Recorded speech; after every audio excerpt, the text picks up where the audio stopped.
ایک شاعر کے طور پہ جانتے ہیں، ادیب کے طور پہ جانتے ہیں، لیکن شاید وہ سے کم لوگوں کو یہ معلوم ہو کہ آپ کا ایجوکیشن کے شعبے سے تعلق ہے اور ابھی آپ ریٹائر ہوئے ہیں. تو مجھے بتائیے کہ جو تعلیم ہے اس کا پاکستان کے اندر جو معیار ہے، وہی سوال پھر کمپیریزن کہ معیار جو ہے وہ کس لیول پر جو ہے آج ہماری تعلیم کا. اس پہ ہم تھوڑا سا ٹچ کیا ہم نے اس سے پہلے کہ اصل میں تعلیم ہوتی ہے کہ تعلیمی ادارہ اس سوال پہ غور کر رہا ہو کہ ہم کس قسم کا انسان تشکیل دے رہے ہیں. ٹھیک ہے. یعنی ایک ادارہ ہے، اس کی ایکڑوں میں یعنی اس کی زمین ہے، اس پہ بلڈنگز ہیں، اس نے اسٹاف رکھا ہے، اس نے اساتذہ رکھے ہیں، لیکن سارا کچھ کھڑا کر لیا انہوں نے. یہ نہیں معلوم کہ وہ معاشرہ کس طرح کا معاشرہ تشکیل کرنا چاہتے ہیں، کس طرح کا انسان بنانا چاہتے ہیں. ٹھیک، انسان بنانے کا جو سوال ہے نا، یہ ویسے ہزاروں سبجیکٹ ہیں، لیکن صرف 3 سبجیکٹ ہیں جن کو یہ دعویٰ ہے کہ ہم ایک انسان تشکیل دیں گے. صحیح. اس میں پہلا جو سبجیکٹ ہے وہ دینیات ہے. ٹھیک ہے. یا اسلامیات. اس کا دعویٰ ہے کہ ہم اس طرح کا انسان بنائیں گے. ٹھیک ہے. دوسرا سبجیکٹ ہے سائیکولوجی. صحیح. وہ چاہتی کہ اس طرح کا انسان ہو. تیسرا دعویٰ صرف لٹریچر کا ہے کہ وہ چاہتے ہیں کہ ہم انسان اس طرح کا انسان تشکیل دیں گے. اب دیکھیں جو مذہبی انسان ہے وہ آپ کے لیے قابل قبول ہے، میرے لیے نہیں، اپنے فرقہ وارانہ خیالات کی وجہ سے، اپنے ایک مخصوص دائرے کی وجہ سے. اچھا، ایک فرقے کا آدمی جو آپ کے لیے قبول نہیں، آپ کو دوسرا قبول نہیں. اچھا چلو فرقے سے باہر نکلیں تو ایک دوسرے مذہب میں وہ قابل قبول نہیں، اس کا آدمی ان کے لیے قابل قبول نہیں. یہ جو یعنی دینیات جو انسان تیار کرتی ہے وہی کہیں قابل قبول ہے، کہیں نہیں. بالکل ٹھیک. لیکن جو لٹریچر آدمی تیار کرتا ہے وہ دنیا کی ہر تہذیب میں قابل قبول ہوتا ہے. بالکل ٹھیک. اس لیے کہ اسے سکھایا جاتا ہے، نہ اس کی تربیت رنگ کی بنیاد پہ ہوتی، نہ نسل کی بنیاد پہ، نہ اس کی کسی عقیدے کی بنیاد پہ ہوتی ہے. اس کی ایک آزاد انسان کے طور پہ ہم اس کو تشکیل دیتے کہ جو ہر جگہ قابل قبول ہو. ایسا انسان جو تعصبات سے بالا تر ہو. دیکھیے کیسی مزے کی بات ہے کہ ادیب کے تعصبات ہو سکتے ہیں، ادب کے تعصبات نہیں ہوتے. بالکل ٹھیک. ادب تعصبات کی نفی کرتا ہے، ادب دائروں کی نفی کرتا ہے. اچھا ایک مزے کی بات اور بتاؤں کہ ہر علم کا ایک دائرہ ہے.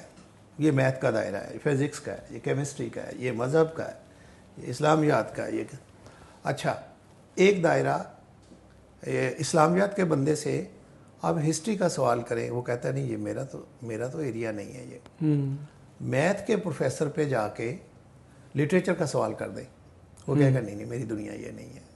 اس سے پوچھیں، کوئی ہر بندے نے ایک دائرہ کھینچ لیا. لیکن لٹریچر کے آدمی کے پاس، لٹریچر کے پاس ایک لائسنس ہے. وہ جہاں سے جی چاہے کسی دائرے کو توڑ کے اس میں داخل ہو جاتا ہے اور جہاں سے چاہے باہر نکل جاتا. یہ لٹریچر کا تعلق دائروں سے نہیں ہے، زندگی سے ہے، پوری زندگی سے. تو ہمارے ہاں یعنی بنیادی تو دعویٰ ہے کہ انسان کیسا بنایا جائے، جبکہ یہاں جو ہمارے تعلیمی ادارے ہیں انہیں پیسے بٹورنے سے آگے انہیں کوئی کام نہیں ہے. ان کا کام صرف اتنا ہے کہ کسی طرح پیسے ان سے، فیسیں ان سے لے لی جائیں، اور اس کے بعد تعلیم کیا ہوتی ہے، تصور انسان کیا ہوتا ہے، مقاصد کیا ہے. اچھا دیکھیے تعلیم 3 افراد کے گرد گھومتی ہے تعلیم. یعنی اس میں ایک اسٹوڈنٹ ہے، ایک استاد ہے اور ایک والدین جو ہمارے ہاں انویسٹر ہوتے ہیں. ٹھیک. اور ایک چوتھا بھی ہے زبردستی کا فریق، اور وہ ہے اسٹیٹ. ٹھیک ہے نا. اب آپ دیکھیں کہ آپ جو انسان بنا رہے ہیں وہ اس انسان کو بھی قبول ہو، انویسٹر کو بھی قبول ہو، بنانے والے استاد کو بھی قبول ہو، اور اسٹیٹ کہتی ہے کہ میرے بھی مقاصد پورے کرتا ہو. اب آپ دیکھیں نا کہ اور وہ یہ کام کس سے کیا جاتا ہے، یہ سلیبس کی مدد سے کیا جاتا ہے. سلیبس ایسا ہو جو چاروں فریقوں کی توقعات پہ پورا اترتا ہو. ٹھیک ہے نا. اگر آپ تعلیم خرید رہے ہیں اپنے پیسوں سے تو اسٹیٹ کو بیچ میں سے نکال دینا چاہیے، اس کا کیا خرچ ہو رہا ہے؟ تعلیم آپ نے دکان کی طرح جا کے ہٹی سے یا دکان سے آپ نے خرید لی، اسٹیٹ کون ہوتی ہے؟ ٹھیک ہے نا. لیکن سلیبس اس طرح تیار کیا جاتا ہے، مثلا آپ سے پوچھا جائے کہ محمود غزنوی کون ہے، تو کشمیر سے لے کے سندھ کے آخری گاؤں تک ایک ہی طرح بچے بیہیو کریں کہ وہ ہمارا ہیرو ہے. آپ وہاں کہیں کہ آپ کہیں وہ تو لٹیرا ہے، تو لوگ آپ کو پتھر مارنے آ جائیں گے. تو اس کا مطلب سلیبس نے کیا کام کیا؟ ایک طرح کا ذہن سازی کی، ایک طرح کا انسان. ٹھیک ہے نا. اس کا مطلب خرابی کہاں ہے؟ خرابی تو سلیبس میں ہے کہ آپ کیسے کیسے لوگوں کو آپ نے ہیروز بنا کے پیش کیا ہوا ہے. اب آپ دیکھیے کہ پسماندہ بیمار سوچیں، وہ جو فلسفے بیمار ہو گئے، وہ جو مسترد ہو گئے، وہ جو پٹ گئے خیالات، وہ سارے آپ کے سلیبس پہ ڈال دیے جاتے ہیں. دنیا کہیں جا رہی ہوتی ہے اور ہم وہ سلیبس پڑھ کے جب باہر نکلتے ہیں تو ایک بے مقصد بھٹکا ہوا آدمی، گمراہ آدمی، جیسے نہ رستے کا معلوم، نہ اس کو پتا میں کون ہوں، یہاں سے وہ سارا سلیبس اس کا ستیہ ناش کر کے رکھ دیتا ہے اس آدمی کا. یونیورسٹیوں کے اینڈ پہ تو ان کی جیب گرم ہو جاتی ہے، وہ پیسہ دولت بھی اکٹھی کر لیتے ہیں، لیکن اس تعلیم کا کوئی مقصد نہیں. نہ وہ آدمی اچھا 4 دیواری سے باہر نکل کے، تعلیمی ادارے کی 4 دیواری سے باہر جب بندہ نکلتا ہے تو جو کچھ پڑھا ہوتا ہے اس کا زندگی سے کوئی تعلق ہی نہیں ہوتا، اس کا پریکٹیکل پہلو کوئی نہیں ہوتا. تو اس لیے میں سمجھتا ہوں کہ آپ کو سب سے پہلے وہ سلیبس پڑھانا چاہیے کسی بھی سبجیکٹ میں، وہ سلیبس جو دنیا میں پڑھایا جا رہا ہے. مثلا اردو میں یا فزکس میں اگر پوری دنیا میں کیا ڈیولپمنٹ ہوئی ہے آپ کے سلیبس میں ہونی چاہیے. اردو لٹریچر میں کیا کچھ ہے آپ کے ہاں دیکھا آپ نے؟ 2-3 چیزوں پہ غور ہوتا ہے. ساری غزلیں نظمیں اس چیز کے گرد گھومتی ہیں کہ دنیا فنا ہے، فنا کی جگہ ہے، اور یہاں دل نہ لگاؤ اس سے، ہے نا. یہی پڑھایا گیا نا آپ کو. اور زیادہ تر اشعار کا تعلق موت سے ہوتا ہے، اگلی زندگی سے ہوتا ہے. وہ سارا سلیبس اس لیے بنایا جاتا ہے کہ آپ اس دنیا سے وابستہ ہونے کی کوشش ہی نہ کریں. یہ دنیا عمرہ کی ہے، اشرافیہ کی ہے، یہ ان کے لیے چھوڑ دیں.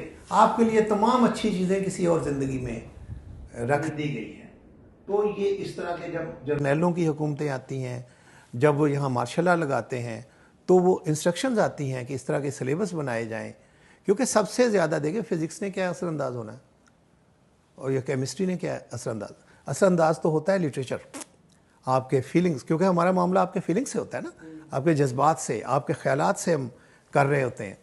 تو جب آپ کو ہم موت سکھا رہے ہوتے ہیں اسی لیے کہ وہ اوپر سے آرڈرز آتے ہیں کہ ان کو تصوف میں غرق کر دو، ان کو کسی اور دنیا کے خواب دکھاؤ جہاں ان کو صبر، شکر اور عجز اور اس طرح کی چیزیں سکھاؤ، ان کو جھکنا سکھاؤ. اس سے آپ اندازہ کر سکتے ہیں کہ اس طرح کا انسان تیار کرنے سے معاشرے کی ساری توانائی ضائع ہو جاتی ہے.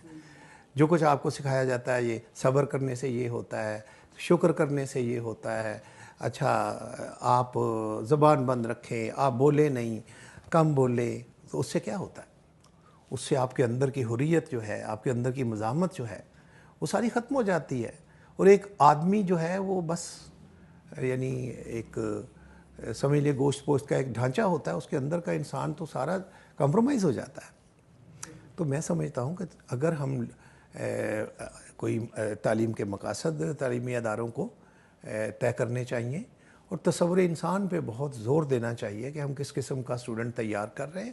اور یہ جتنے بھی پہلے سے لوگ سلیبس بنا رہے ہیں ان سب کو سائڈ پہ کر کے کچھ نئے لوگوں کو، اچھا بچوں کو بھی شریک کرنا چاہیے اس کمیٹیوں میں، نوجوانوں کو بھی شریک کرنا چاہیے کہ وہ کیا چاہتے ہیں، ان کی آرزویں کیا. اب دیکھیے ایک بوڑھا پروفیسر اوپر بیٹھا سلیبس بنا رہا ہے، جس کی ٹانگیں قبر کے اندر ہیں، وہ موت سے متعلق اشعار وہ ڈال رہا ہے، ٹھیک ہے، اور عمر جینے کی شوق مرنے کا. وہ بچوں کو بھی سکھا رہے ہیں کہ تم بھی مر جاؤ، تم بھی دنیا سے ترک سے تعلق کر کے تم بھی خواجہ درد بن جاؤ. تو میں سمجھتا ہوں ویسے بھی سکون تو کہتے قبر میں ہی ہوتا ہے. ہاں تو سکون ہی تو چاہتے ہیں، اضطراب تو چاہتی نہیں سوسائٹی. تو ایسے خیالات پڑھائے جاتے ہیں جو سوسائٹی کے لیے یعنی ایک ایسے سانپ کی طرح جس کا ڈنگ نکال دیا جائے.